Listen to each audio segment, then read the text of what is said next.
Well, greeting everyone, and welcome to the Complexity Lounge, a meetup where we gather to talk about all things related to complexity and complex adaptive systems. And I'm Jocko Selberg, and somewhere out there in her luxurious air-conditioned apartment is the indefatigable Barbara Frontera, and together we co-host the lounge.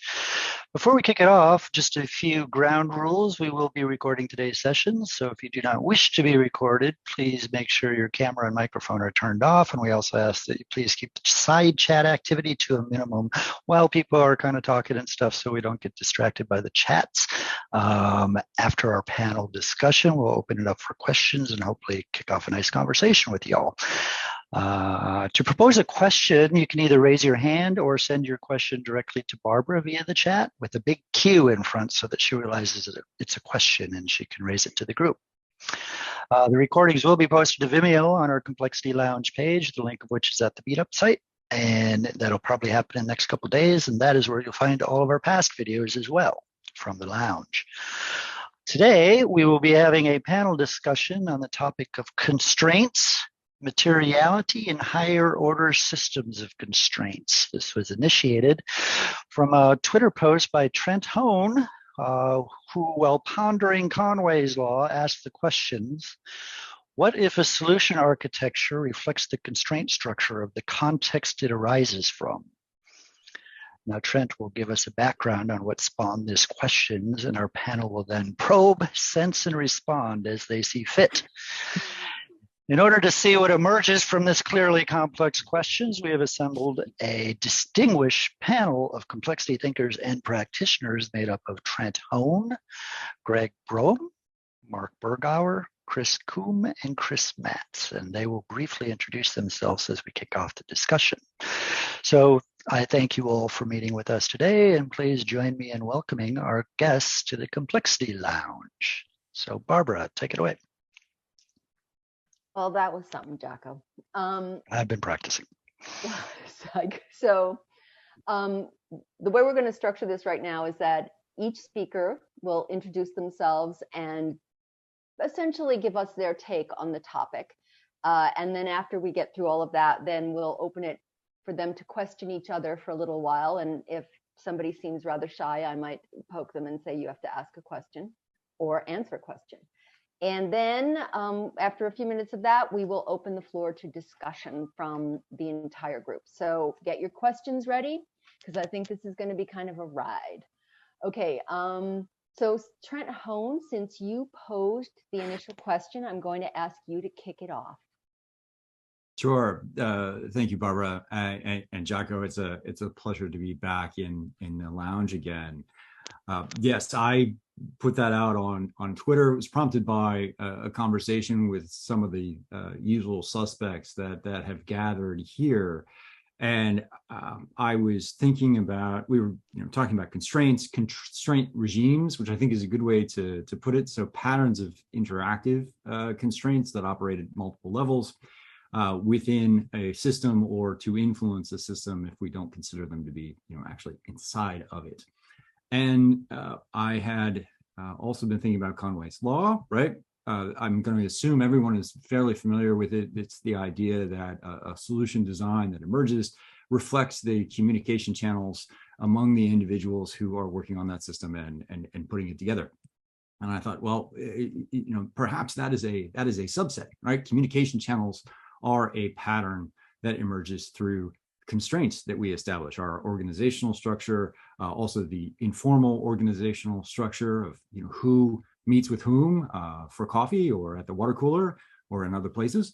And so perhaps it would be more appropriate to extend or augment our understanding of Conway's law, to think of it not just in terms of communication channels, but the broader regime of constraints that exists within the system that the architecture is emerging from.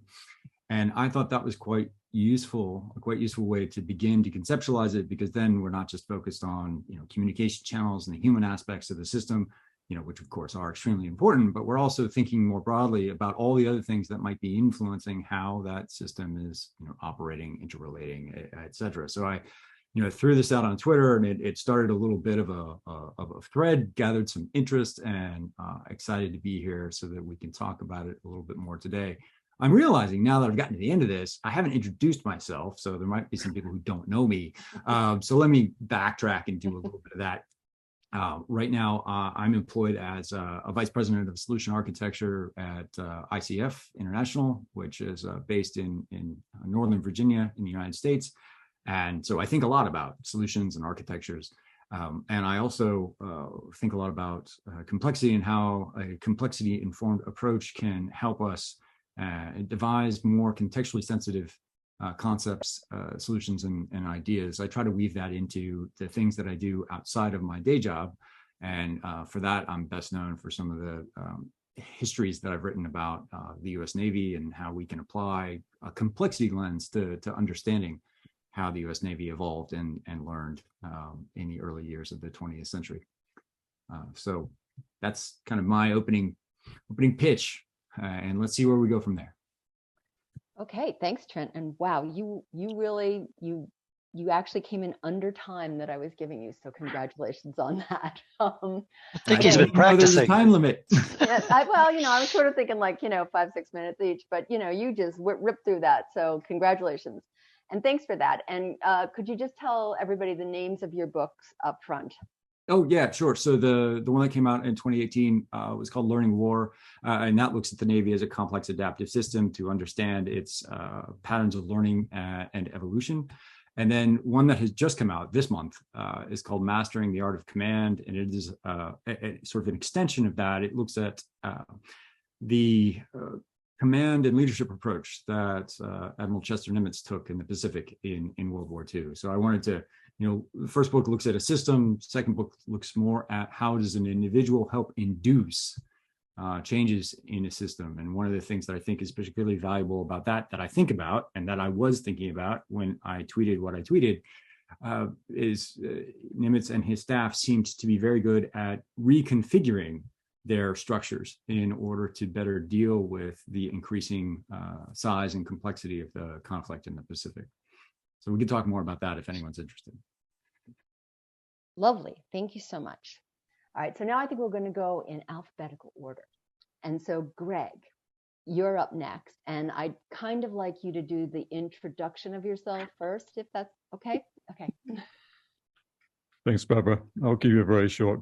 My background is basically systems architecture and delivery. And when I'm not doing that, I like to be sailing. Both which actually have a complexity angle, because basically linear models basically don't scale and don't deliver, et cetera, et cetera. We can go on. But just kind of, riffing off really what Trent was saying, basically one of the things that we were touching on when we originally had this conversation was Kauffman's patch theory. And what we're touching on was the fact that the system can't basically have a single goal. You really basically breaking the organization down and having large communication channels between those, which made sense in Centolio's model versus boundary spanners. And that led us to sort of then start talking about basically how constraints basically can be conceptualized. How does that sort of system actually work? And one of the things I wanted to get in here was basically around the patch theory aspect was it's about breaking it down. The outcome of that would be basically anything that has big in it, like big room planning, is effectively an anti-pattern when you come to it from a complexity perspective. And I think what I found quite interesting out of that was, it gives us a series of potentially practices which we can use as an alternative to some of the more common scaled agile practices which are being adopted at the moment or being sold, should I say.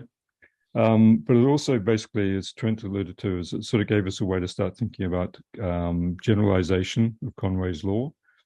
And I thought one of the other aspects that we came out of, and it was actually from a conversation we had last week, was, there's a hierarchy. You can end up with a hierarchy of this. And if you fix the top, then that actually allows, basically, it frees the bottom. So it starts to give us a way of maybe talking about more than just enabling governing constraints, but this hierarchy. And also struck me as that would also give us a way, if we turn that on the side, to talk about Simon Wardley's sort of evolutionary model, because one of the problems, or one of the things I've seen with Simon's work is the concept is once you get to utility is fixed. You know, the obvious example is power.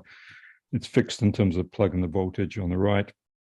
And you know, his model would indicate that the only way we could actually then have innovation was if we actually then move to the upper left, actually, in his model.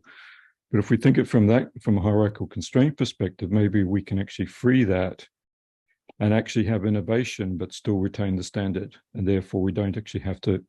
We can think about this in different ways. And I'll leave it there.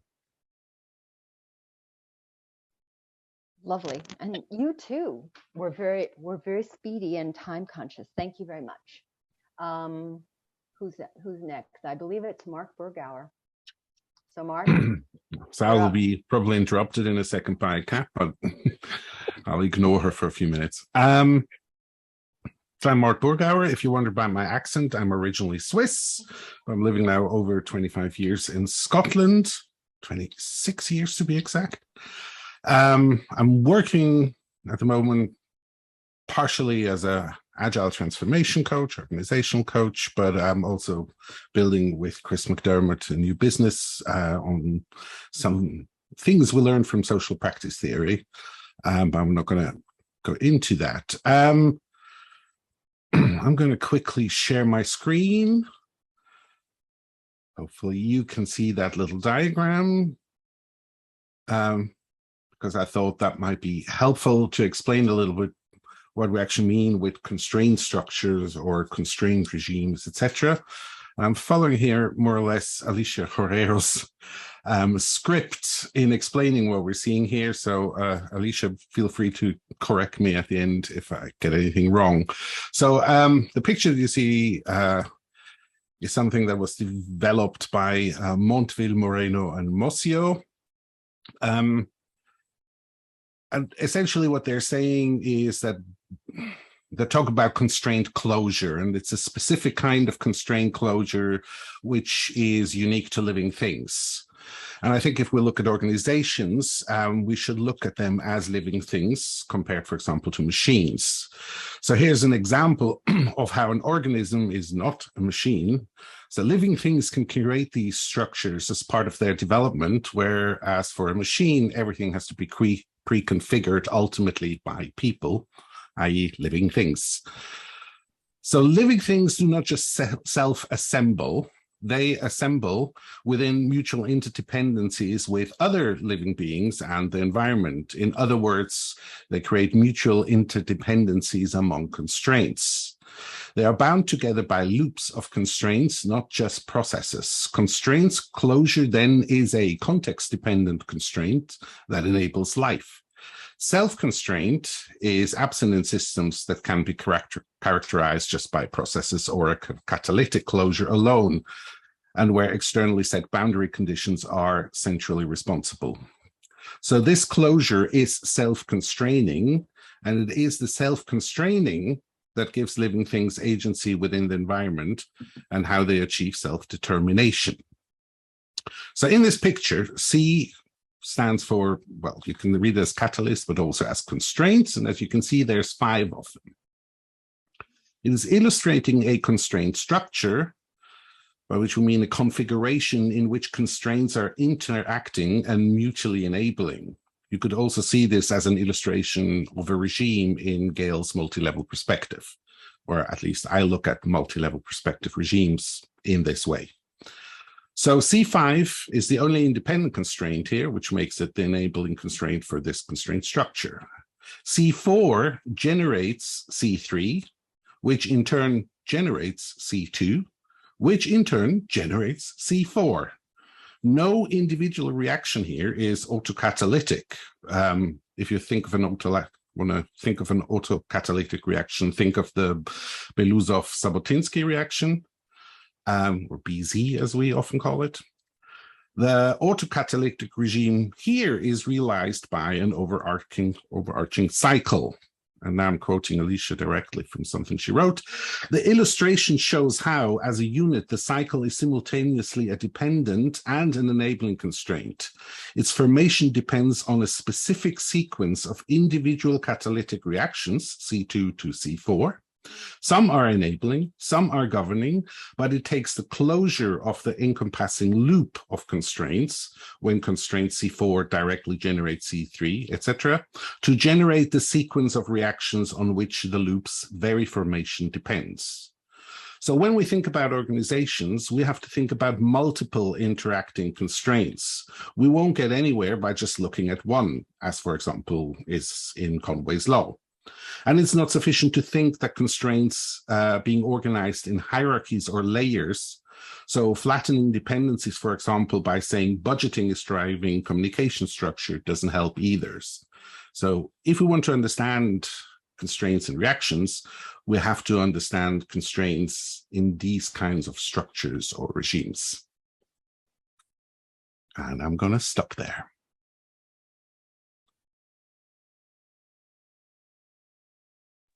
Okay, I think there's going to be some questions, but we'll come to those later. Yeah. Thank you, Marc. And next, we're going to hear from Chris Combe. Hi, Barbara. Thanks, everyone. I guess my position is really simple. I don't understand a lot of the words that are being used, and so I'm here more as the canary in the coal mine. I have a job that's very much based on the ground, working for a large, complex organization. It's a financial services organization, so we're doing a lot of the anti-patterns, I think, that Greg was talking about earlier, in terms of how we're aligning hierarchies and topics around funding models and the like. So I'm very interested to understand and try and translate some of the verbiage to things that I can actively use on the ground, and where I've seen and observed things that work and don't work from where we are. Certainly I want to try and bring those into the conversation as well. And I guess just for completeness, my background is in architecture, but more recently I've moved into the ways of working enablement, rather than trying to avoid the use of the term agile coach. But certainly, big, large agile company, big complex company like the one I'm working for, that's certainly something that we're looking at and trying not to fall guilty of. I'll keep it brief, and back to you, Babs.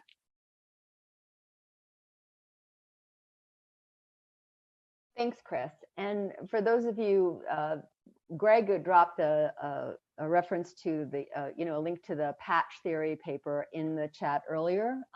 We need to, if we need more links, we'll drop them in as we proceed, or if there's one that I'm going to insist that they share, I'll let you know. So thanks, Chris. And up next, we have yet another Chris, Chris Matz.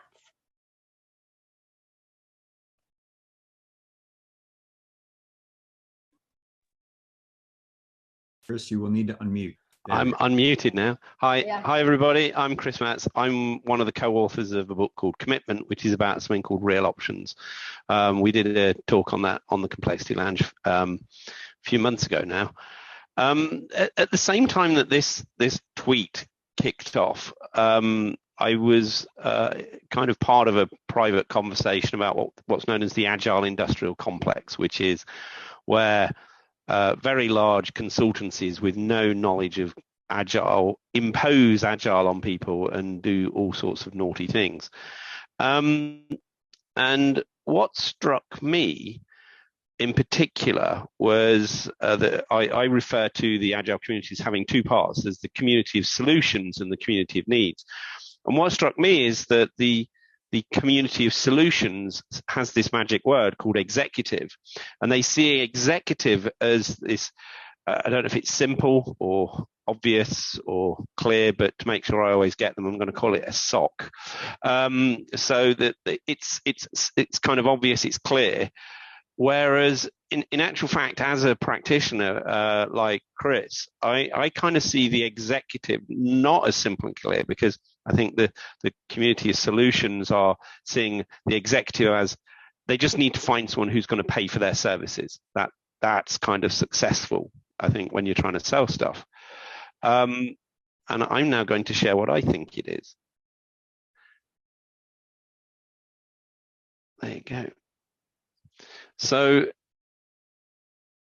I actually see it as a bramble patch. This is a metaphor that Alicia introduced for us, and I see the executives in an organization as being massively entangled. Working with Chris, trying to do anything. There is a huge amount of entanglement that's going on, particularly at that executive layer.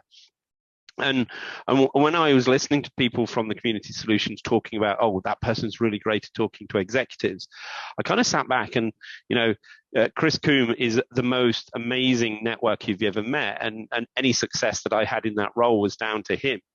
And he and I actually tried to change the way of working for just a small part of the organization. We kind of like targeted less than 1% of the budget of the organization.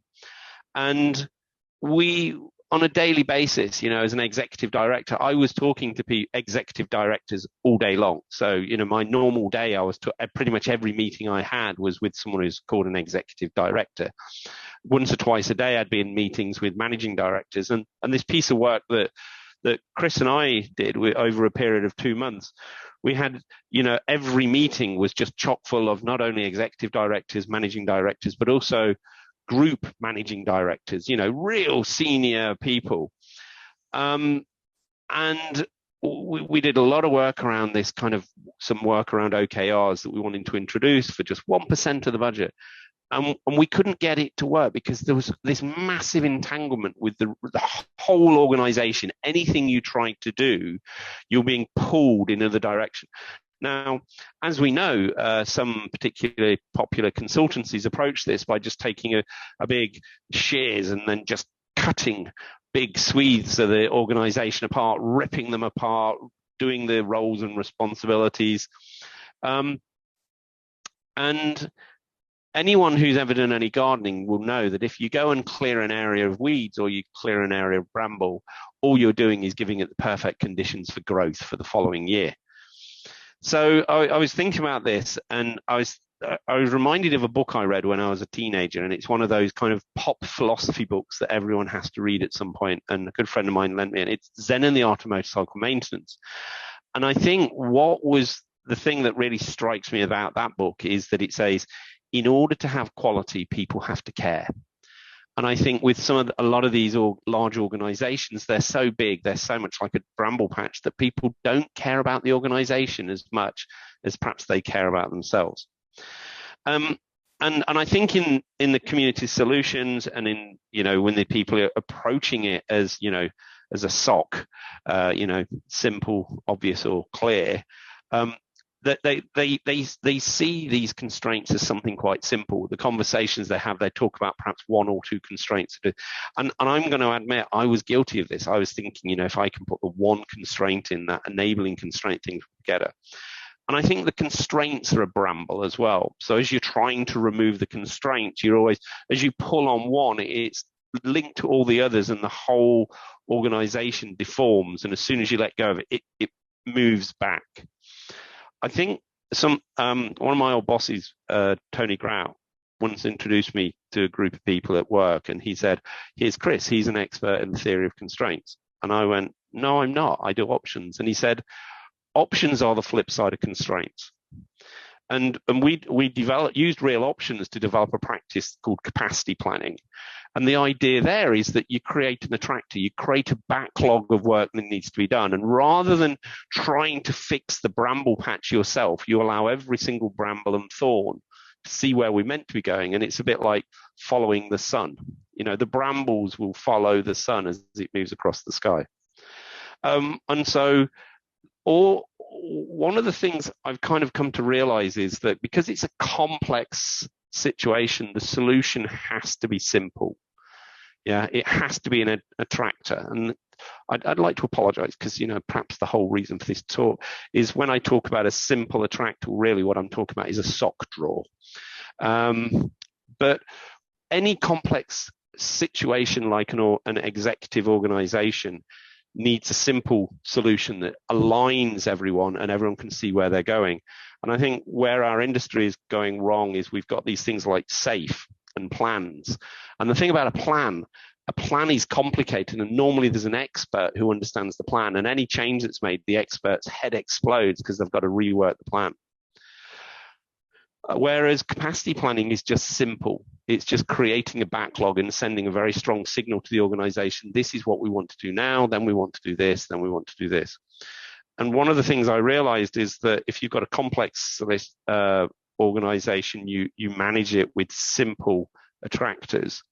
And if you've got a complex organization, it goes the other way and you end up with chaos as your leadership style. Just as a final thought, just to upset everybody, Lean talks about waste and value, and kind of waste is the opposite of value. And Taiichi Ono encouraged his team to talk about waste because the Americans loved it, and he was very proud of being Japanese. And he knew that the real success was to focus on value rather than waste. And I think in complexity, we spend a lot of time talking about constraints, but perhaps we should be looking at the options. Because when we talk about the dispositionality of the systems, we're really talking about the optionality for the agents in the systems to move. And talking just about the constraints only partially explains that. So hopefully I've upset a few people with a few of those comments. And Barbara, I'll hand it back to you. Thanks, Chris. Luckily, the others came in under time, so we're right on schedule. Oh, am I a bit late? Sorry. Yes. Well, can you? Yes, you've stopped sharing your screen. Okay. So, what I will ask now is if any of the 4 panelists have any questions for any of the other panelists. And if you're too quiet, I'll start calling on you. And that will be uncomfortable for us all. Barbara, questions seems kind of a narrow constraint. Can we just have comments? Yes, you may comment as well. Thank you so much for pointing that out to me, Trent. Thank you. Okay, since you've unmuted yourself, go. Oh, well. Well, first I have to compliment Chris Matz on the pun, the sock drawer. I'm not sure how many other people heard that, but it certainly cracked me up internally.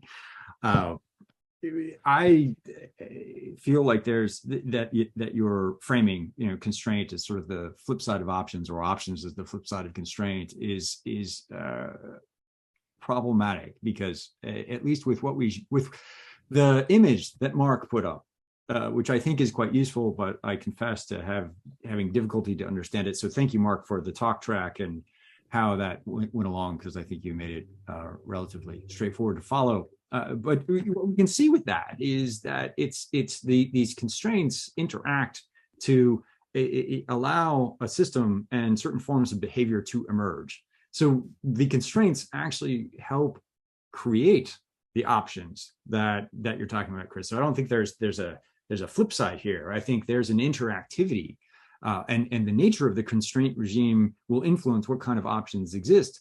What kinds of potentiality the system has, and where things can go. And so I think there's an important relationship, as you point out, between constraints and options, but I don't think it's an either or. I don't think we should focus on one versus the other. I think we should think about how the constraints interact and what implications that has for what options are available.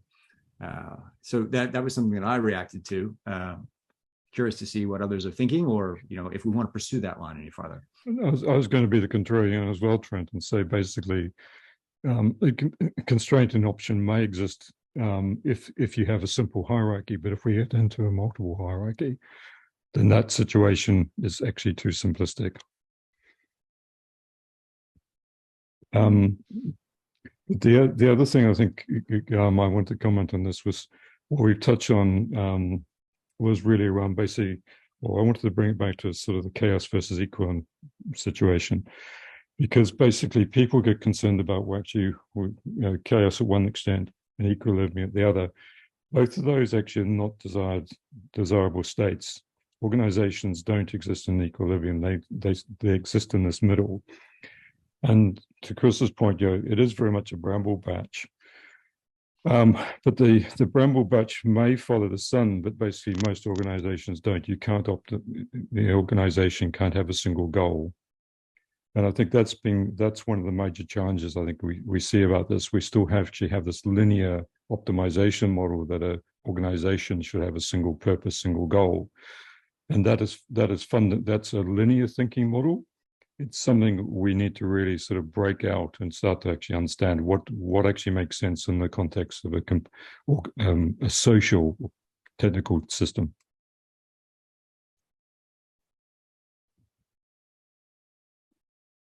Okay, I'll jump.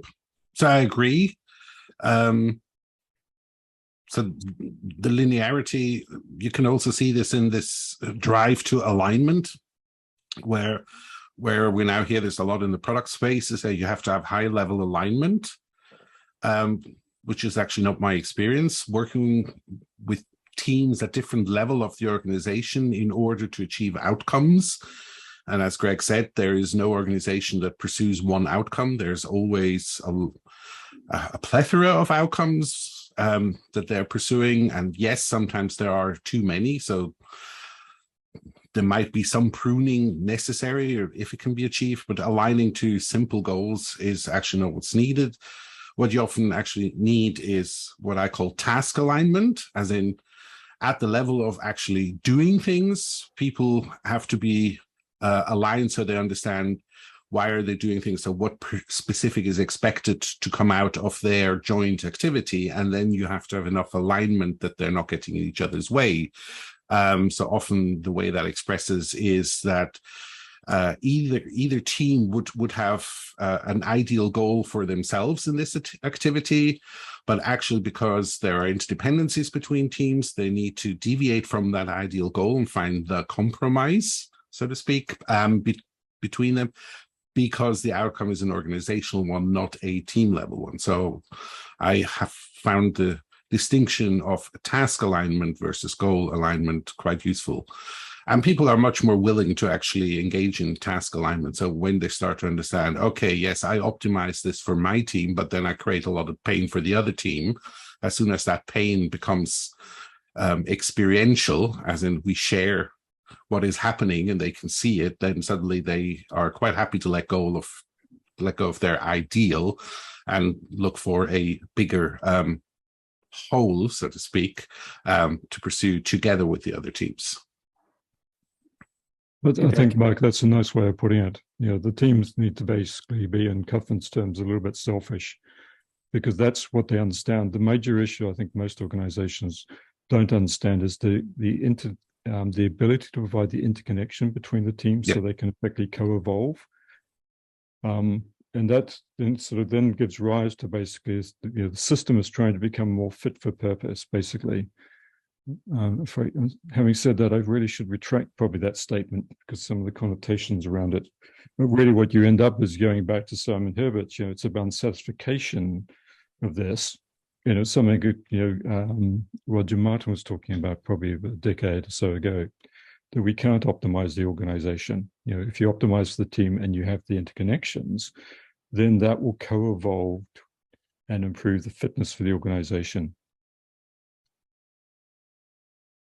Maybe just to jump in there a little bit. So I guess one of the things that we've seen in the trenches, so to speak, is when teams and teams of teams end up having their own goals ad nauseum, right? And so we've seen cases where we've implemented OKRs and everyone, even down to the individual person, ends up having to tolerate something called OKRs. So you end up with one person having 10 personal OKRs, the team having their own 10 OKRs at the team of teams level, so on and so forth. And you end up just sort of, I agree about the point on alignment, right? You don't need to go overboard, but you do need to have a point of contention where I can understand what you're trying to do, and we can agree that working together on a task level is actually beneficial for the firm, or for your goal, or for my goal. And I think, in an effort to have people talking about goals and communicating, having transparency around what they're trying to do, I worry that people, take the baby with the bathwater in the approach and having too many goals all over the place, and less is more from a goal or OKR perspective actually allows you to have a more sensible dialogue with other people and align from a network perspective to say, I only have 2 or 3 things that I'm trying to focus on. Chris Matz mentioned earlier, capacity planning and the likes of that. That's very difficult to do if I have 10 objectives that have somehow been given down to me by my boss. and you have 10, and they're completely against each other at odds, right? So it's very hard to see that happy path. Certainly, OKRs, effectively, I see these days as an anti-pattern, because it's really about a command and control model. I was having had a chat with someone who was in HR of Google some months ago. And he said his biggest issue was OKRs. You know, it came out of one individual. It mentioned it's encompassed in their culture. If he as an individual could make one change, it would be take OKRs actually out off the board.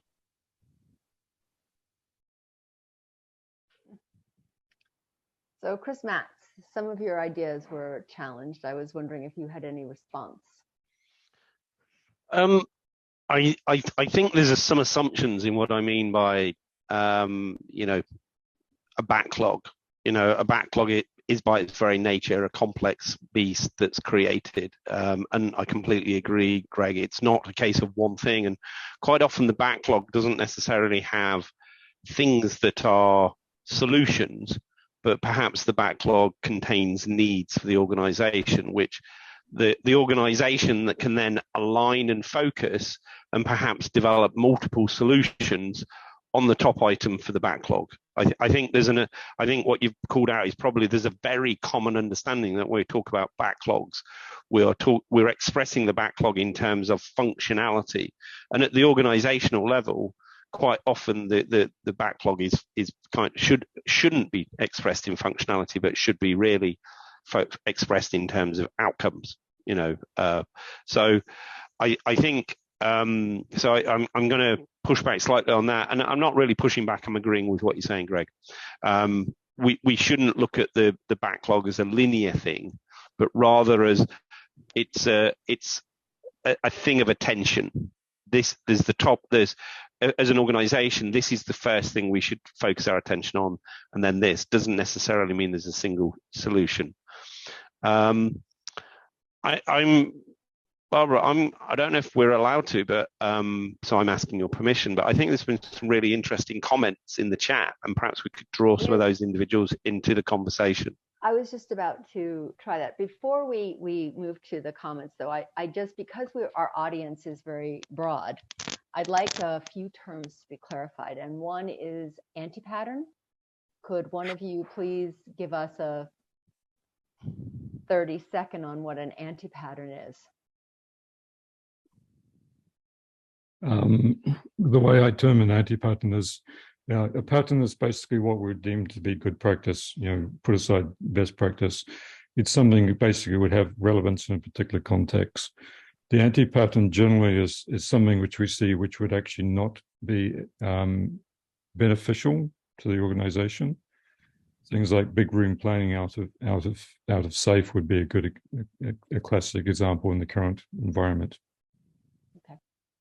I'd like to just add to what Greg said. Is you know, the anti-patterns are often things that for one reason or another are being used. They're seen as effective, and I think one of the reasons they're called anti-patterns is because at some other level of the organization or somewhere, it leads to, if not the opposite behavior that's desired, then at least undermining the ultimate outcomes and behavior that are desired. And I think that's an important element to it. I think there's also a retrospective element to this, Trent. You know, sometimes we would think some of these practices actually have value, but we quickly find that basically they actually don't.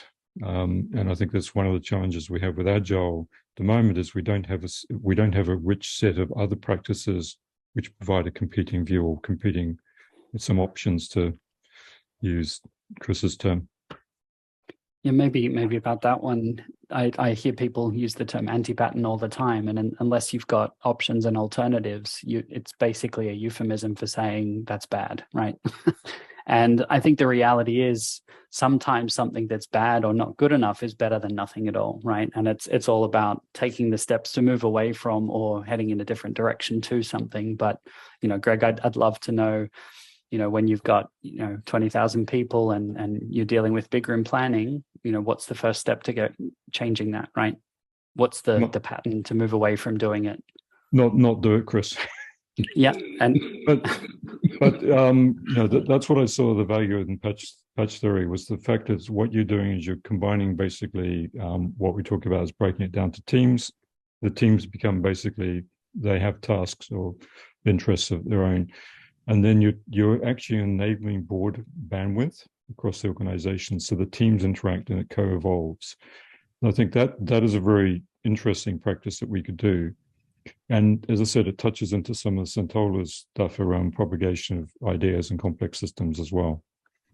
So see, that's what I saw is these little things when you put them in that context, it says, well, actually this gives us a set of practices which would be probably better for an organization than some of the big room. And do you not find that some of that language would really struggle to make a dent in some of the existing complex organizations who are used to sort of, if dare I call it spoon feeding, but a pre-packaged, this is how you do it, right? Capital A, capital T, agile transformation. If you start talking about, co-evolution of teams and things like that, you're almost talking quantum physics to a Newtonian audience, right? So I guess how do you start taking those steps in that direction to get to that sort of stage? Because for me, that's one of the big challenges that we face. We think we know what some of the practices make sense to explore, but we can't even do some of the basics, the basic anti-patterns the way they're supposed to be done, let alone the fact that we want to move past them. So for me, Chris Matz's capacity planning is a way out of big room planning. So I'm not entirely against big room planning, but when it happens for me, it actually is more the socialization of something rather than the creation of something. So Chris Matz's capacity planning does actually lead to a creation of a let's not call it a plan, but let's make it clear. It's a list of priorities. And I like the picture of an attractor as a list of priorities because it takes the conflict away when individuals have to make decisions. Which request do I now serve? Yeah, so because we have multiple goals and we have fragmented organizations, if there's not a clear articulation of what's more important, then people have to make these calls themselves, and they will make them based on different motivation, etc. And that will actually create disalignment in a way that nobody wants it. But having implemented Chris's capacity planning in a couple of organizations now, the way it actually works is, Chris has a video where he shows it as you guys play through as a big room planning, but in my experience, actually it works much better as a interactive and iterative process where you have lots of conversations in order to understand what is entailed in all these things that we want to try to achieve. And then you end up with a meeting in which you have to make the decisions. So you've clarified what it will take to deliver A, and you've clarified what it B and C and D, and you start to understand, you won't be able to do all of them because you don't have the capacity in your organization, and then you make the call. And it is these conversations, iterative, and to the way they worked for me where I did this, actually the best ones were always in little groups around very specific things rather than, hey, let's take lots of people in a room and take the big thing and try to slice it, dice it, etc. until we understand it. It's these multiple ongoing little conversations that actually clarify the need, and also then when people come to the execution, lead them to understand, now I know what I need to do here.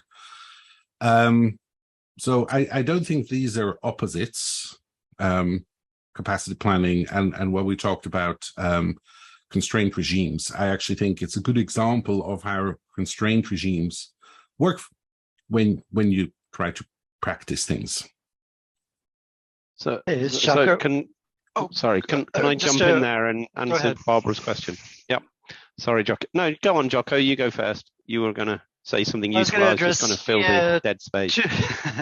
Two or three things that was there. To me, an anti-pattern, I have a very simple definition of it. It's a pattern that is contextually appropriate in one context, but is applied in a different context where it's not appropriate. And that to me is essentially what an anti-pattern is. It's not that anti-patterns are necessarily good and bad. It's just misapplied to the wrong context. So bringing it back to context again is the same, I think, can be applied on the ground with big room planning. The reason that big room planning in newer organizations that are new to this is because there is no system for people to collaborate in. So big room planning might be good at first because there are a lot of people that have never spoken to each other and they need to be speaking to each other, and it goes through all these back channels or these networked official channels, and what we're trying to do is break that down. Now the problem in these frameworks and things like that is these things like big room plannings get entrenched, and the longer they're there, you can't evolve out of them. That's the basic problem with SAFe, is once that's imposed on a system, you can't get out. You are locked into that constraint mechanism, which goes back to the things that Trent was talking about to kick this off, is these higher order constraints affect the constraints underneath them. And if you have big room planning that entrenches itself, there is nowhere for it to evolve to. You're stuck in an attractor basin that you can't get out of. That doesn't mean that you wouldn't necessarily use big room planning to get those communications, to build that collaborative network, but then you would slowly dissolve it over time. And we see this all the time in large organizations because they want to lock down their systems. Yeah, I'm going to answer your question as well, Barbara, which is, I think if we think about the Cynefin model, we start in the complex phase, and our knowledge moves from complex, where there's multiple hypotheses, we move to complicated, and then things drop down into the sock drawer. And in the sock drawer, what often happens is that's when they've gone across the chasm, and so they accelerate out into new contexts that they weren't discovered for, they weren't invented for. And the people that are still in the complex environment who are exploring the edges, so the people at the edge of the knowledge, in Marc's maturity mapping, the people who are there, in the early days, they're spotting these failure states. And so what you have is the masses have been told, here's a best practice, but now the experts who are kind of in that earlier stage are starting to see the actual context where these are starting to fail.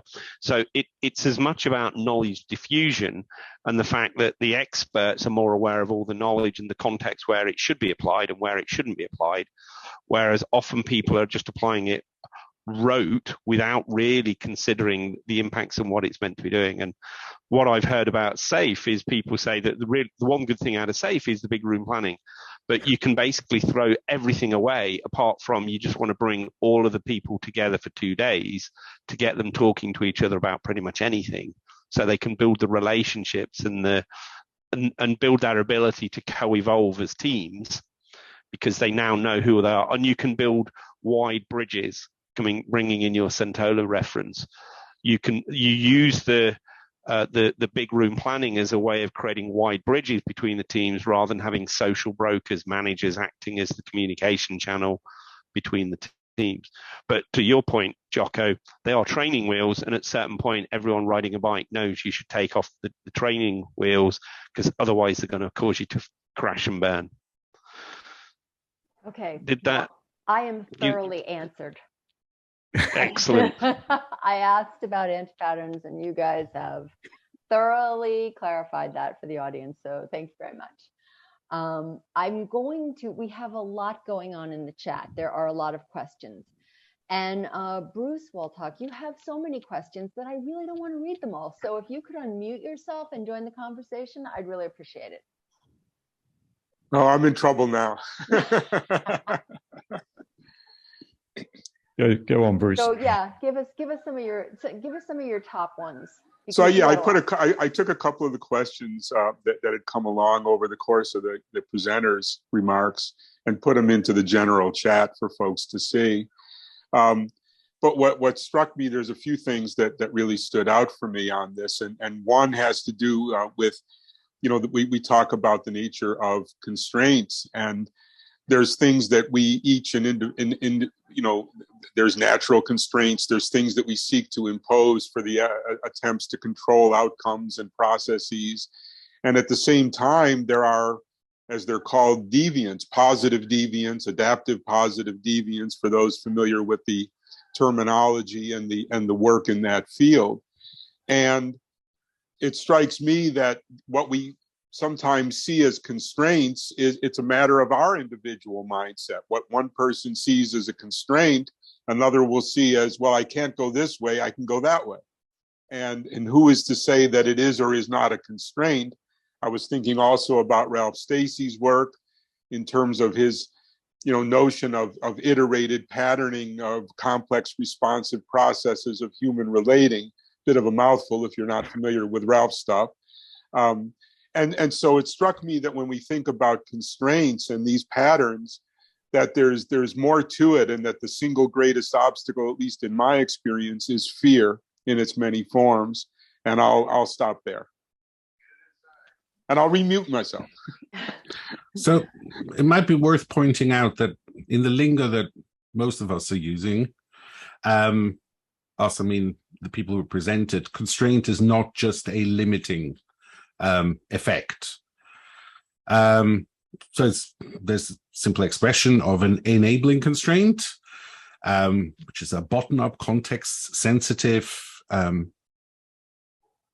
construct that makes some things more probable than other things.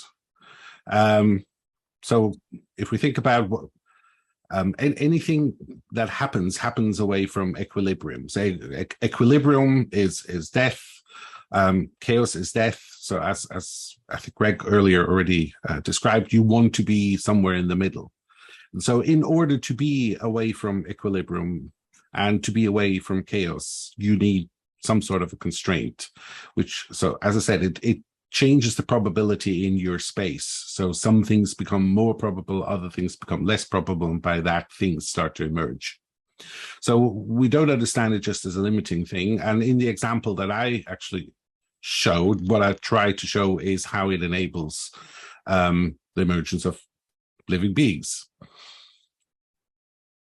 Yeah, Mark, thanks come for that, back to Mark. Bruce. Yeah, that I'm sorry, Greg. I just wanted to say that we were having a conversation about this not recently, and it was, one of the things you always have to be clear about is that the word constraint often has a negative connotation, and you need to move people away from that in order to make this work. I mean, constraints it's a pejorative term in many cases. It's like that, well, you're constraining me. And constraints are, they are, and they don't have, the negativity associated with them is one of the most damaging, the idea of them is one of the most damaging aspects of this. Sorry, Greg, go ahead. No, it's just picking up on what Bruce said about the fear factor and Jocko's point about attractors, because I think organizations or teams end up in an attractor basin. And what I typically try and talk about was not the constraints they're in, but maybe set of practices would actually have benefit in their context, Bruce. And let them play with some of the stuff. You have to create the space to enable them to actually start to explore what would actually be a path actually out of that situation. And the fear aspect is certainly a key aspect of that. And I see that a lot of that with, we don't see that so much these days, but traditionally with organizations who do sheep dipping with Agile, the 2-day sort of sheep dip, and then they're expected to go and be Agilist, and no idea basically about how their roles or responsibilities have actually changed under that. They're told us to basically self-organizing. I think one of the worst things I've seen in the last 10 or 20 years is this concept of empowerment of the individual. It's just complete bollocks, that just does not work. And you've got to come back and actually take the people on the journey and let them actually, or help them actually understand what practices would actually would be relevant and would actually help them actually evolve in a desirable direction.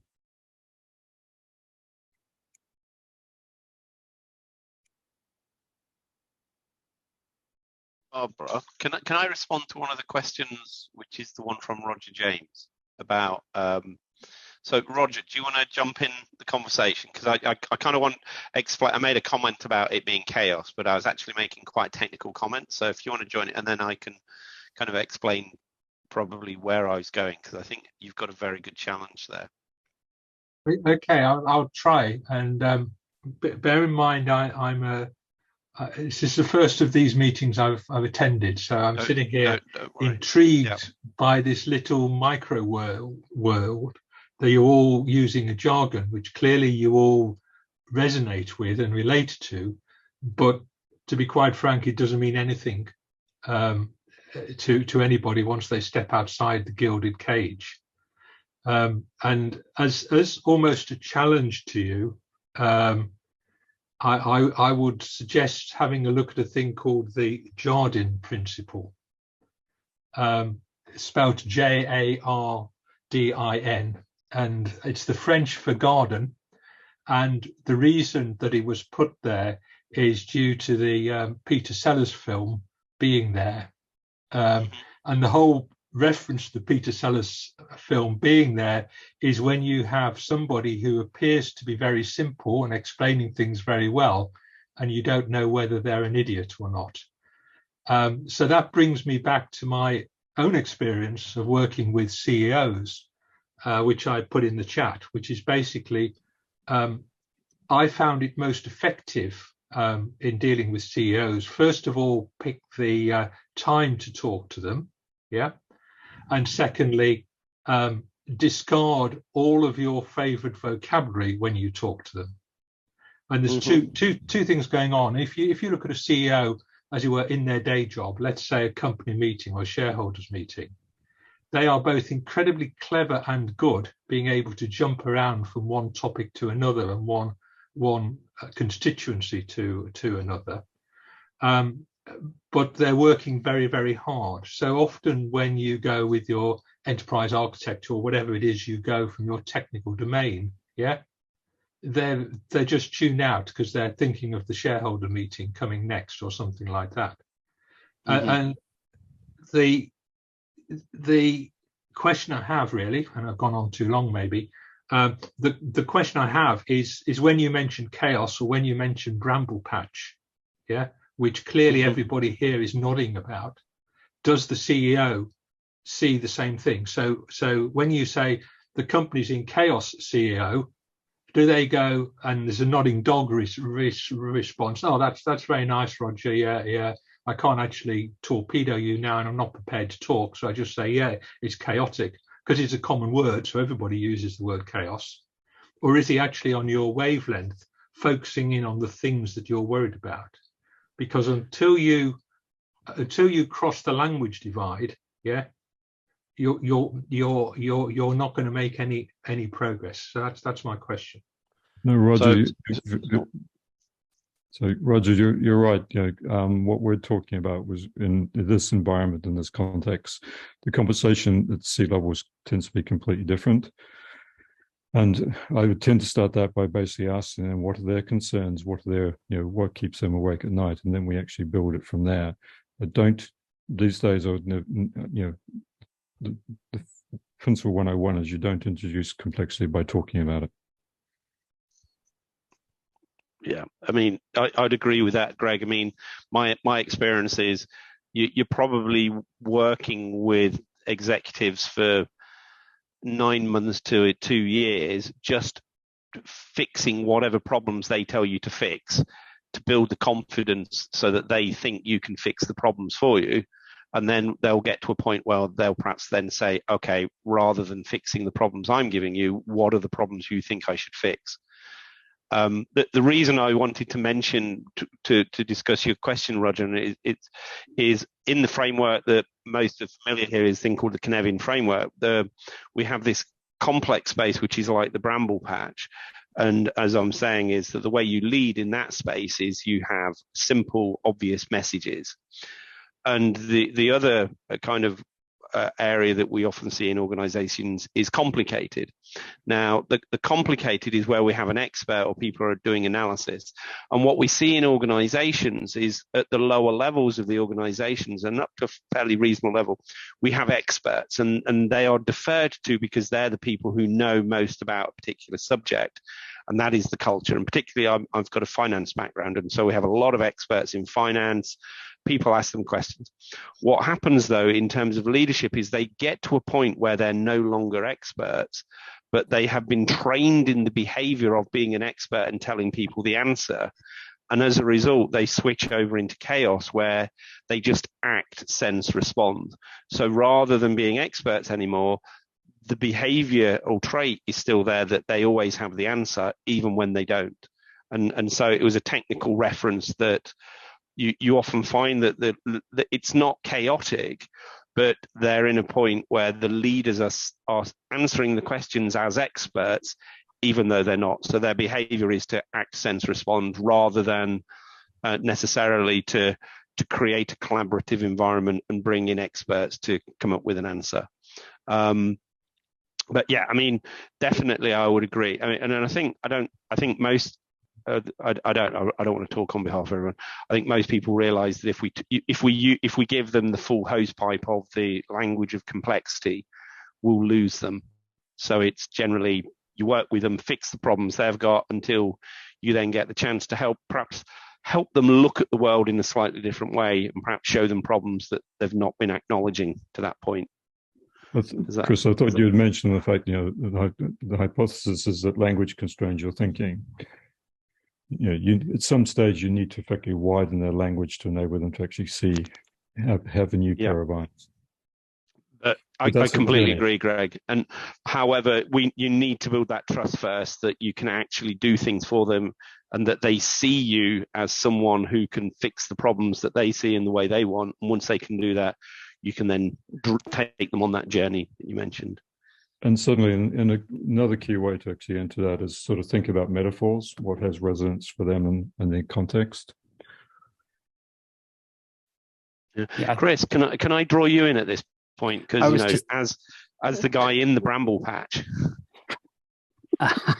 I was going to make a very crude joke about getting stung in a bramble patch, but I'll leave it for next time.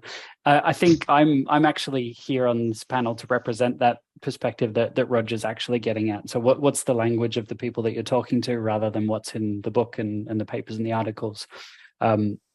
It's almost like you need to have two lives, right? Chris Matz is a big fan of comics. If you're a superhero, you've got your superhero life, and then maybe you have your other identity, and you put on your glasses and you work at a newspaper place called the Daily Bugle. So I guess there's the inner conversation and the words you have to use and understand and describe problems, but then there's the vocabulary that you use with everyone else. And I am much more familiar with the vocabulary you use with everyone else, and less au fait with the secret squirrel club of language that's on this call. So very much resonates that point with me. And I often find, certainly, I'm not going to pick on consultants, but people who come across as experts to senior leadership often, as you already pointed out, I think that, it's very easy to impress people, but then you very quickly lose their attention and their confidence after you keep blabbing on and tell them, rather than, learn about their problems and their context. So yeah, totally resonates with me that what you're saying. To use the title for Alicia's new book, Context is Everything. Well, speaking. Yeah, let me. Okay, go ahead, Jaco. Just hop on that really quick as well. No, we would never use this language. What we're doing in a group like this is we're exploring how all these concepts interact with each other, so that we can recognize them when we're actually talking to the people in the orgs. We don't use this language. We shift over into that other identity, as you might say. But the other thing that's really interesting with the senior executives and all that kind of stuff is, in many cases, they know what we're talking about when we're talking about complexity. And oftentimes what we're there for is to give them the language to be able to talk about it. Now, again, not the words that we're using here, but when they say, oh, that's what you're talking about, oh, there's a term for that. And then they begin to get interested, and they can go a little bit deeper on how all these concepts are interacting with each other. But in general, we have to start with the language that we're using, and we're introducing some of this stuff. Again, concepts they've been using their entire career, but they didn't know that there was language for that. And I think that's possibly a difference between what I call the community of needs, the people trying to solve the problems, and the community of solutions. The community of solutions, you want to differentiate yourself. You want to have the special language. You want to have the special priest clothes and the T-shirts and whatever paraphernalia they wear. Whereas in the community of needs, we don't. I want to come back to one of your points earlier. I think one of the anti-patterns we've really we kind of know it's an anti-pattern. It's quite funny because we talk about it as it's kind of, I don't know how to describe the fact that we describe it in one way and the opposite way, meaning the same thing. Then is the silver bullet, because the community solutions will try and sell a silver bullet, But we know the reality is that there is no such thing as a silver bullet inside the organization. We talk, I watch on LinkedIn as lots and lots of people talk about OKRs, and OKRs are the most entangled part of the brambles, because you're literally messing with the DNA of the organization with the OKR. And this is the experience that Chris and I had, even though we had amazing levels of support, not just from one, but there was probably half a dozen group managing directors. I'd never met them apart from that one time. I'd never met a group managing director in IT, but we were working with them in the business. With huge support, but the OKR was really the DNA of the organization. And even though we were kind of saying we want to do what you're doing now, and we want to help you do what you want to do, it was entangled. There were all these other entanglements that drew them back. So as we pulled that thread out of the bush, whenever we turned our back, it would get drawn back in. Is that fair, Chris? Well, let me tie that back to what we were talking about with big room planning, though. The problem isn't OKRs and the planning isn't big room planning. The problem is a big room planning. It's the fact that we try to roll it out across the entire organization all at once. And then that gets situated in just another procedure that people are doing. If you're careful with OKRs, they have value at certain parts of the organization, but that's not usually how they're implemented. They're usually implemented across several levels all at the same time. And you're doing exactly as Chris Matz had just said, is that you're messing with the DNA of the organization. That doesn't make OKRs bad. That just makes the implementation or the usage of OKRs an anti-pattern, not appropriate to the context of the challenges that you're actually trying to face. Same with big room planning. Same with most of this agile stuff. Okay. Trent has raised his hand, and then we're going to draw a line under this and move on. But Trent, please add your comment or question.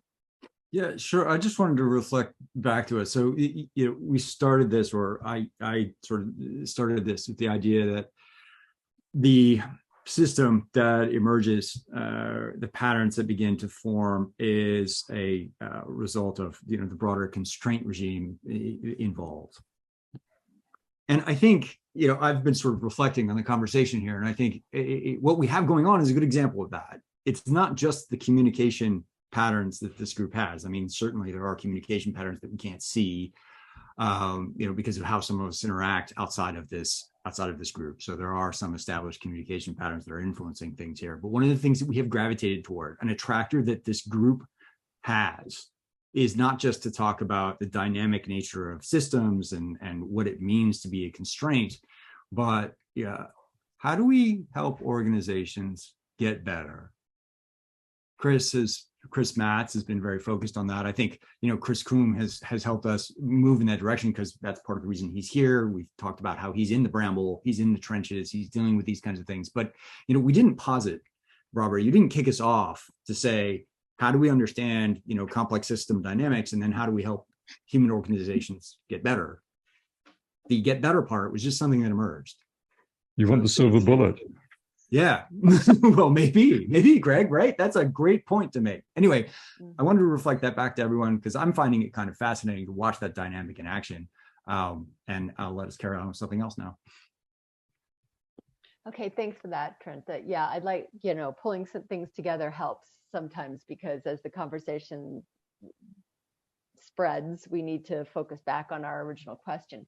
Now, I don't know if she's still here, but Alicia actually had a question. So, Alicia, would you like to unmute yourself and ask, or are you going to make me read it?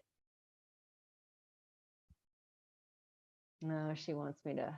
You read it. You there read she. it. Yeah, you no, read you it. Wait. No, I don't remember what it is. Oh, for God's it's too long. All right. Go ahead. I've got too many notes here. All right. Go ahead. Well, then you jump in on this as well. How about Alicia asks, how about tracing the threads enabling and governing constraints involved in the bramble bush? Would looking for clusters or hubs in the bramble bush help find modules of constraints? Is that it? Yeah, I think that's it. So, any takers? I would tend to agree, and I think that's great.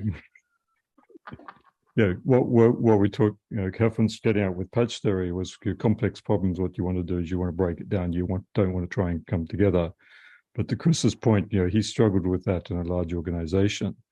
To come back to Chris Coombs' point, one of the areas where I've seen this successful is what you're looking for is probably operate 2 levels away from the board, because those individuals have sufficient budget and sufficient temporal control that they can actually they can act as a sponsor and provide the umbrella. And Dave Snowden talks about this as you must be able to provide coverage within an organization if you're going to make some changes around this. And what you want to then try and do is, having found that group and that point in the organization, you want to try and treat it as a multi-hypothesis. Will this work versus your existing practice? And if that's the case, then we can actually take that and say this works in this context. Now, having said that, I've got a friend who's actually taken the NHS for a narrative process, Ron Donaldson, and they came up with a great solution actually within one context for one NHS. And of course, the NHS took that as a best practice and tried to roll it out across other NHS trusts in the UK and didn't find it worked. The point, this comes back to the context point. If we actually can find the nodes and the brambles, then we can apply process to that. But what we must acknowledge is that process may not exist or be relevant to other nodes within the bramble bush. Yeah, another thing to jump on that is those nodes that are in the system. Rather than looking to solve a particular problem, and again, this is going into the language that we need to do on the ground, is there's always solve this, solve that, solve that. But what we're trying to do is find that node within the organization and do an improvement that enables future improvements, which is essentially a hypothesis, so that it spreads throughout the organization. One of the problems that we encounter is that everybody is solutioning everything all the time, and those come in conflict with each other. But as Alicia was saying, if you can find those nodes, the ones that are contextually appropriate to how you're trying to change the system or have the system change itself and evolve, is you want to amplify those to enable other improvements rather than trying to solve a particular problem. I still struggle with the amplified, Joko, and this is what I've seen. And Ron Donaldson was very elegant about the example he had with the NHS. The fact that it works in one sense and it may not work in another sense. And I think you've got to be very careful about this. To use Chris's point, there is no silver bullet for this. And that is actually that's the skill, is really to actually understand how will this work in this context. And I often talk about the Richard Feynman approach was, I have a very rich set of practices and tools, and it's about contextualization and understanding, does this tool actually work in this context? It's not about coming in and just saying we need to do X, Y, Z. Mm-hmm. Going back to Roger's point. Yeah, you'd be very careful about amplification. You'd amplify when it's appropriate to amplify, and you don't know that until the system responds. So it's not just amplify, amplify, amplify. That would be destructive to the system. So I think it also depends what you amplify too, right? Because I think you can get into the habit of just saying, look, here's a good thing, ta-da, everyone do it. And that's what you're talking about. You don't want to do the, monkey see, monkey do type behavior. But if you're trying to amplify the fact that someone's changing their behavior and their language and their activities and the way that they're working and responding, that's something to highlight and to share within that context as well, right? So this is what they did, this is how it worked, and we think this is why it worked, right? But don't necessarily copy and paste. Exactly. If you can particularly codify that, then you may be able to treat it as good practice, and it may have wider relevance. But the point, and this comes back to Boyd's concept of fingertip control. You've got to put the checkpoints into the system to enable you to actually understand when it's not going in the right direction, because you can't cover everything. I was going to make the point Trent has raised his hand because Trent understands how this discussion is supposed to work. But go ahead, Trent. Yeah. I'm not sure that's evidence of that. I don't think they follow. I was going to say that there's an assumption embedded in Alicia's question, which is that not all constraints are equal. right? If we look at a system, if we look at a constraint regime, there are going to be modules, I think is how she put it, but nodes, collections of constraints that are more tightly entwined than others, more tightly brambled, to extend Chris's analogy. And I think when I was hearing Greg talk, I've done something similar. I've worked in a large organization with multiple different teams doing IT work and trying to figure out how to graft an effective practice from one to the other. Makes me think of this idea, because there are certain packages of practices that we could think as a module of constraint, and you could sort of pick up enough of that. Maybe it's not all the constraints, maybe it's not all the practices, but if you think it's the seed of sort of that module, you could try to pick that up and introduce it into another context. And if it takes root and if it grows, then perhaps you could see a similar pattern of enmeshed constraints emerging within that group.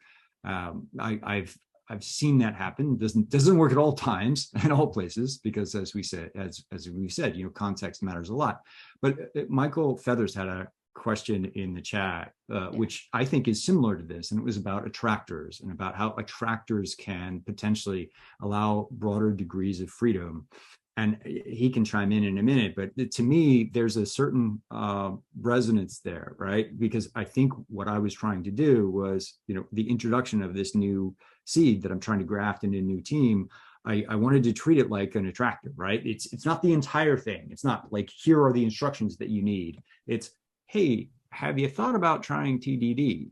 Or, hey, this group says paired programming works really well for them. I'm going to introduce you to one of their team members, and let's have a conversation. Let's have a coffee. Let's talk about it. Let's talk about what they like and what they don't like and how they've made it work. So it's like a seed. Michael, I'm not sure if this aligns to what you were thinking in your question or not, but I wanted to give you a chance to open up. Sure. Yeah, I think it really does align. I basically would go back to what Chris Matz was saying a bit earlier about like the backlog, basically having a thing that we all kind of like focus on and that kind of thing. And it makes me think about the social dynamic that happens within an organization where you say you're given OKRs, for instance, but then there's the new thing that happens today, which basically goes and puts those things on the back burner to some degree, that we have like this ability to go and basically loosen constraints through the attractor mechanism. The mechanism of going and saying this thing happens to be a bit more important. And we know this can be dysfunctional in organizations when you get to the point where basically priorities change every single day. But it seems like that is a bit of the negative space or the constraint space. Going back to, Chris Matz, it's kind of like, attractors are a very decent frame for this sort of thing. So I think to the degree that we're able to go and have clustered together constraints or practices, and they basically end up being rather invigorating to the organization, that's the way of kind of moving forward. I think one of the things I keep coming back to with constraints is that as much as we talk about enabling constraints and their value and things along those lines, that there is like this natural, almost like birth-death process in a way where when constraints that are problematic become too troublesome, the first impulse is to go and try to escape those constraints. And if we're able to create spaces within an organization where people can escape certain constraints and basically form new ones that are enabling for their work, then they're in a good position. So I think that there is that thing of like recognizing that sometimes just creating something new, creating a new team or a new initiative is a way of going and sort of changing things. And it's, it seems like it might just be sort of like a way of escaping in a way, but it also basically sort of aligns with a very biological view of things, that you create new growth in an organization. And that often is a way of going and sort of like, escaping existing constraints and doing something, worthwhile. Anyway, that's a bit of a ramble of mine, but.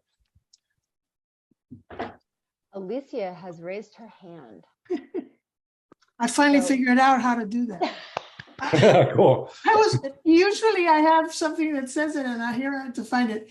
Anyway, a couple of things. First of all, in reverse order, Michael, I like the idea of relaxing constraints. That's exactly how plants became animals. The constraint of staying fixed in one place got removed. And so motility emerged, which I really like. One. Two, I like to connect this business about functionality to the discussion, because one example I use is the transition from jewel-based escapement modules in watches to quartz-based escapement models in watches. And the only reason that became possible was because they both share the same functionality, which is friction reduction, all right?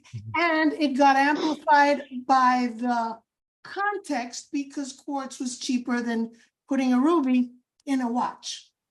Okay, so but what I like about the idea of attractor is that an attractor by definition, I mean a complex attractor, obviously not the fixed pendulum that ends up in a fixed point, but even a simple oscillator, and certainly a Lorentz butterfly or any of the complex attractors are multiply realizable.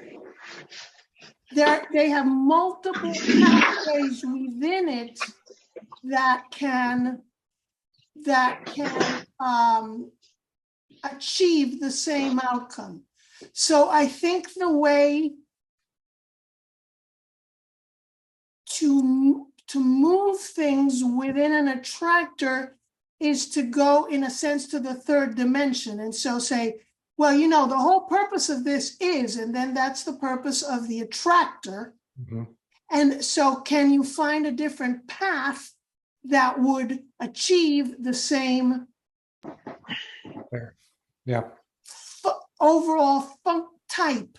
You know, philosophers have a distinction between type and token. A triangularity is a type, but there are a bunch of different tokens, and that is isosceles, and within those there are red triangles and blue triangles. So there are types, and tokens are the concrete instances of a type. To me, an attractor, an actual path within that attractor is a token.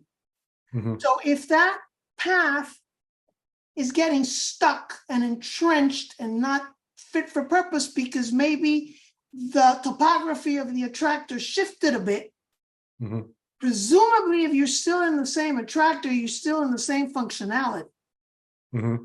So by pointing out to the participants, look, this particular path is running into stones and blocks, and you can't get to where you, but you're still in the same chute, correct?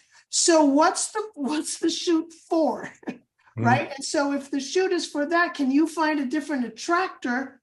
Can you find a different trajectory within the same attractor that will get you? So I think you all are talking about modules and patterns, and a cluster would be like as Trent said, a particular autocorrelated set of constraints that work well within that attractor.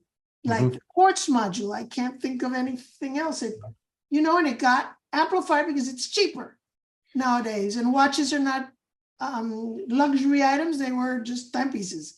And it's a very interesting thing. Sometimes you want to kill the previous attractor, sometimes it's enough to basically articulate a new one. And particularly like in a market situation like with the watches and stuff like that, one's going to supersede the other because of the enhanced utility, and it's going to have additional adjacent possibles that were unforeseen and that sort of thing. So that's the opportunity of this. And I think it's very important to keep in mind where you are. Are you at the level of the constraints, like a catalyst? Somebody asked, are only constraints containers? And so, no, a catalyst, a feedback loop, to me is an enabling constraint. So those operate more or less at the same scale of the things they are constraining. Those were the small c's in Marc's image. But then they coalesce and they form a pattern.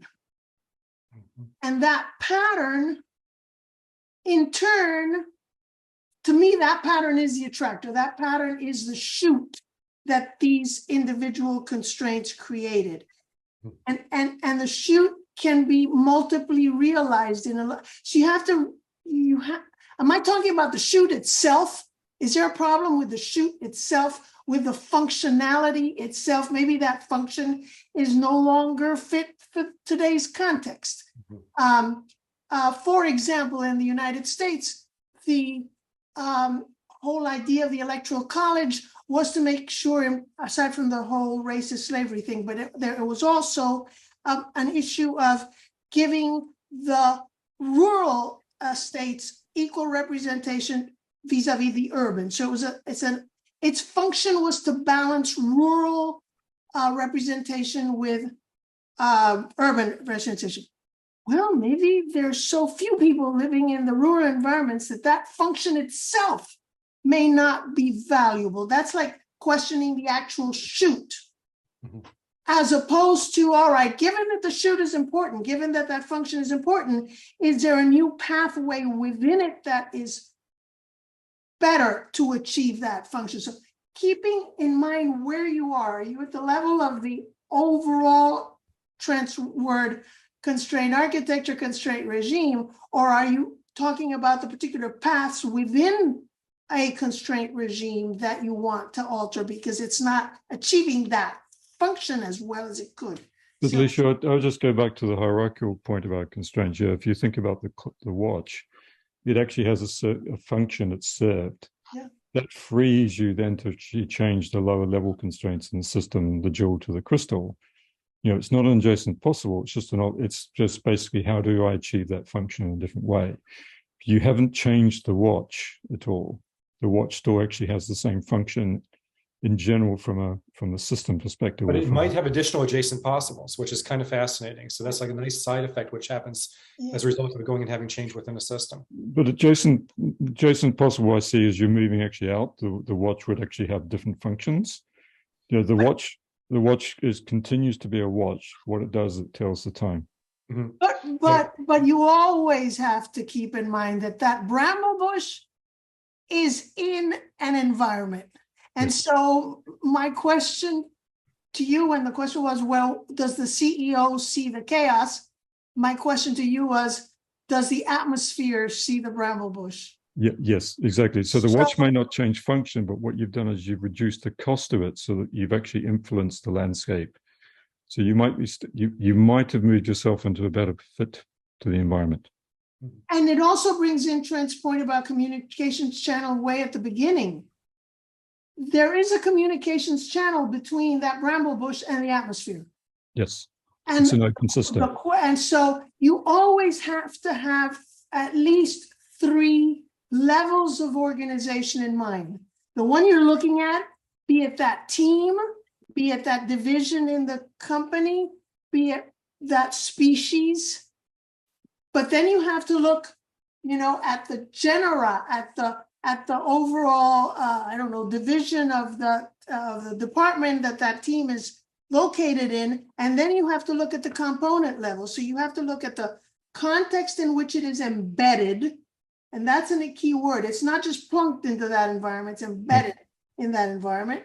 And the components that make it up. It does, but that's sort of just taking us into talking about strategy if we want to go that way. Okay. Yeah. So now I'm just going to interrupt because Chris Matz has raised his hand, and we want to reinforce this kind of behavior. amplify. Yes. So, amplify. Chris, please make your comment or question. Thank you. So I hadn't actually linked the attractor within the enabling constraint concept before, which is if we think about it as what an attractor does is it helps us create that alignment. So Alyssa, you talk about the alignment, then the resonance, and because you've got the attractor, that then gives the management, because they're seeing people moving in the beneficial direction, they can see them kind of trying to point at the attractor, but they can't get there because they're too constrained. So they then start to free those constraints, and that's part of that feedback loop where so the attractor pulls them across. That creates the disequilibrium in the system that generates the movement through that constraint, and that feeds back and it starts to remove or loosen up those constraints over that are holding those people into a particular directions. And so to me, it's the attractor enables alignment, whereas if you push things in, if you kind of push the constraints in, people go off in all sorts of weird directions, and then they get even more constrained. Whereas the attractor is something that potentially allows a system to become less constrained. I don't know. It's kind of a question, kind of statement question, rather than a I'm definitely right type of statement. Okay. Leave that one to Trent. Well, I was going to say, I think stunned into silence. I like the idea that we've been talking about of sort of a module of constraint being an attractor, or a particular practice being an attractor. I struggle a little bit with trying to determine what an attractor is in a human organization. One of the best examples that I can think of from an attractor, because I've personal experience with it, but you can hear it in Dave Snowden's introduction to the Conneven framework, where he talks about a child's party, right? You sort of introduce certain things to the party, and I just got out a ball with my son the other day, and I wasn't sure what we were going to do with it, but all of a sudden there's a ball, and we're interacting, we're playing with the ball. The ball has become an attractor, and it led to the introduction or the emergence of particular pattern of behavior. We're tossing the ball back and forth. Cool, great, we had a good time. How do you do that? What is analogous to that in a human organization, especially the kinds that we work with? So I have to do this because Alicia knows that whenever I have a breakthrough with this thing, I have to use a really inappropriate example. Mike Pence was an attractor in January the 6th. He was drawing the insurrectionists towards him, and they went through that door, which acted as an enabling constraint. And then we saw the emergence of a higher order organization where all the people working together. But the attractor, is something that draws people towards it. So a promotion acts as an attractor. It determines people's behavior. All these things that companies like to use, but they don't necessarily get the right behavior, because people so want the thing rather than want to do the journey. It's the intrinsic versus the extrinsic behaviors. But they are still attractors. Promotions are still attractors. They do determine people's behavior. They act as constraints on their behavior. They also, there are certain things that they will never do, like take risks if you want a promotion. I think, but there are, and I say apologies, Alicia. Well, let me. It's very interesting, Chris, the Mike Pence thing. But let me think about the ball again, right? Because the ball doesn't necessarily lead to a particular pattern of behavior. It creates the opportunity to do something with it. I mean, we could have bounced it off the wall. We ended up rolling it back and forth to each other, but and throwing it occasionally, which I guess is a natural thing to do with the ball, but it doesn't force you to do that. It's just, here's a ball.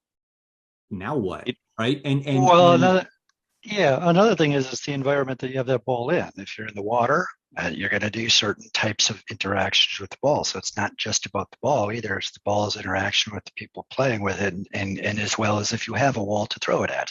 Versus if you didn't. Yep. Yeah, all that context is important. Absolutely, Jocko. But also, the point that I'm sort of trying to drive to, which I think aligns to what Michael is trying to encourage us to think about, which is someone, me and my son in this example, we had to input creative energy to figure out what to do with the ball. And the ball attracted that. Like, it was like an invitation. Hey, here's a thing. You could do things with this thing. Now, what are you going to do, right? The ball asks us a question. And so if we think about that, what is something that is similar? I mean, we talked about patterns of behavior, particular, like TDD or something like that. Does that really fit? Or is an attractor something else in a human organization?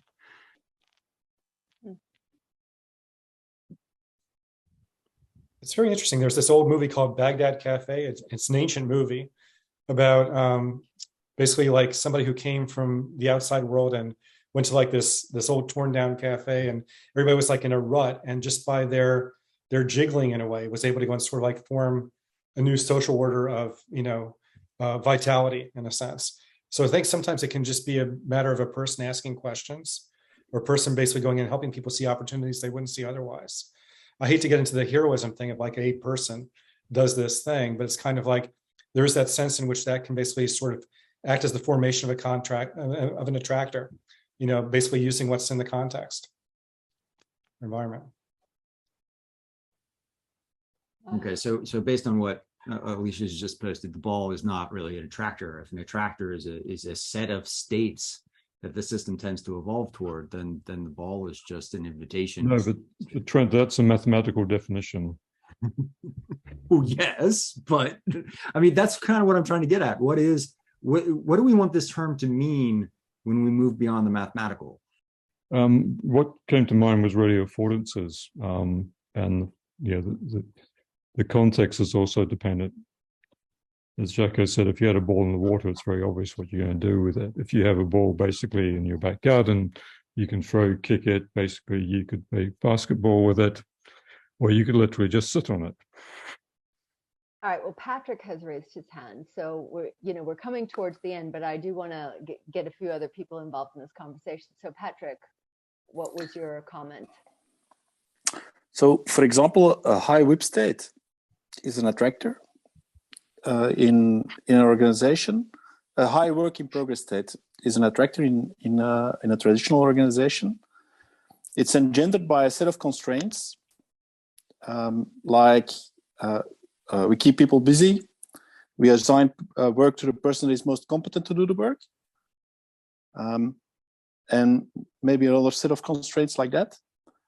I would say that's an antipattern, Patrick, because high whip basically indicates a high efficiency drive, and that's you're compromising your effectiveness as an organization. Well, so that's so it's an anti-pattern in the sense that in a very dynamical environment that makes the organization not fit for purpose, but still it's a set of constraints that an organization imposes on itself, or people in the organization impose on themselves. And the attractor space is a space where the organization works at a high work in progress. Yeah, it's a dynamical state in which the organization tends to end up.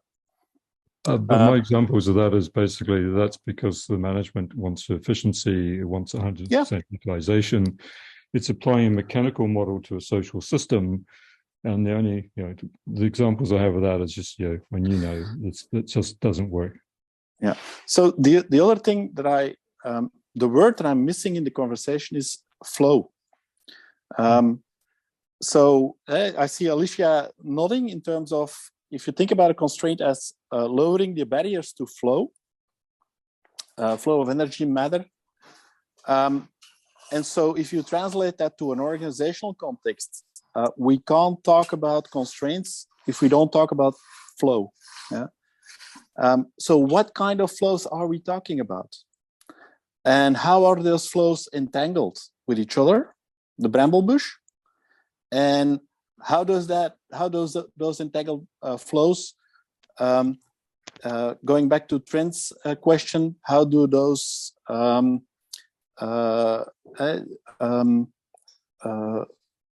generate and let the system emerge? How does that influence the emergent system? So what kind of flows are we talking about? How are they entangled? And how does that influence the emergent system? Okay. So I'm missing the word flow in the conversation. Okay, so Chris has raised his hand. Chris, are you answering Patrick's question? Yes, okay. I am. So, Patrick, that's where I think options start to provide that linkage, because if you look at a system with options has liquidity. So, a system with lots of options flows, and it's a case of, and this was my point about the lean. In lean, people talk about waste and value. They're the kind of the flip side of the same coin. You can't separate value and waste from each other in lean, because basically without value, you have no concept of waste. And the same, I think, is with constraints and options. The option is kind of like the flip side of constraints, in the same way that that value is the flip side of waste.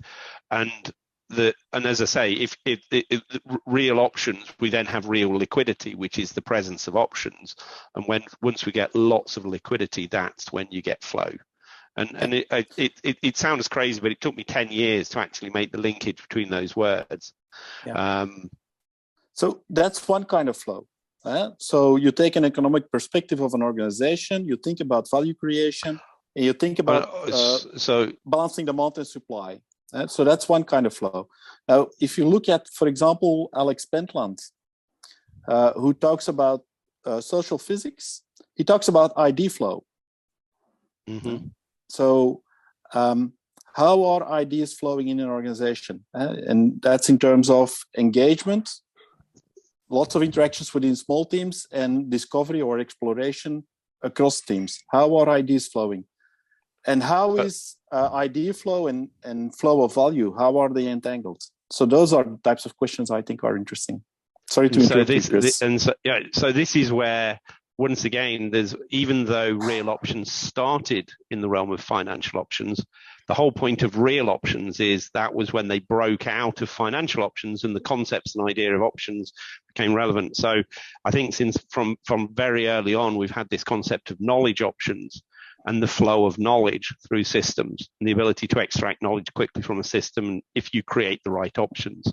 So, and within real options, we have the flow of goods in one direction, but we have the flow of information and requests in the opposite direction to the flow. So value, so what's interesting is money flows in the opposite direction to value. So a lot of these systems, there's a kind of a duality to them, constraints and options, value and money, they flow in the opposite direction to each other, because money flows in the opposite direction to goods. And it's actually the goods that have the value. Money's just a mechanism for exchange. So, and that's that duality I'm kind of talking about between. So it's not a precise, one's the opposite of the other, in the same way that value is not the opposite of waste. They kind of they're entangled as concepts. Okay, on that note, shockingly, Chris Matts had the last word. Why? I will say that that this has been a blast. I mean, and based on what's going on in the chat, I think we need to do this again sometime soon, because the whole question of constraints and hierarchies and modules has exploded. So thank you to Trent and Greg and Marc and the Chris's, Chris Matts and Chris Combe, for hanging in there with us and giving us a really awesome conversation. For those of you that want to continue this, to pepper them with questions, their Twitter handles are all in the talk description. And I want to thank you all and say that we are extremely grateful that all of you shared your time with us today. And so please come back again soon. The invitation is always there. We can set this up whenever you guys want, and we'll talk about this some more. And Alicia, thank you for weighing in. I know this is one of your favorite topics. So from all of us at the Complexity Lounge, thank you very much, and we'll see you all next month. Thank you. Bye. Thanks, everybody. Thanks, Jacko. Thanks, Barbara. Yes, thank you very much for having us.